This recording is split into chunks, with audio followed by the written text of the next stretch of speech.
આ પેલા અમારું આ કામ પતાવ, અમારું આ સારું થઈ જશે તો વોટ આપશે, નહીં તો અમારો આખો બોલનો કોઈ વોટ નથી આપવાનું છે। મહાનગરપાલિકાઓની ચૂંટણી પૂર્વે ચૂંટણીનો બહિષ્કાર કરવાની આ વાતો સુરતના પાયકવાડામાં થઈ રહી છે। એક બાજુ જ્યાં રાજકીય પક્ષો મતદારોને રીઝવવા માટે એડી ચોટીનું જોર લગાવી રહ્યા છે, ત્યારે વાસ્તવિકતા જાણવા ભાસ્કર ગ્રાઉન્ડ ઝીરો પર પહોંચ્યું। વર્ષો જૂની સમસ્યાઓનો ઉકેલ ન આવતા લોકોમાં ભારે નારાજગી જોવા મળી।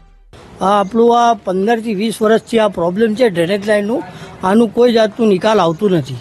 આ રોડ છે ને મેઇન રોડ છે, અહીં બધા સમાજના કાર્યકર્તા બી જાય છે ને બધા લોકો જાય છે, જોઈ છે, પણ જોતા જતા કોઈ એક્શન નથી લેતા। આખું પાણી નથી આવતું, તે બી પાણી બી ગોજું આવે, આ નાળાનું બધું કેટલું આવે છે, તો કઈ બી તમે કરો, આજને કઈ કામ તમે ચાલુ કરો કે અમને બી કઈ એ થાય।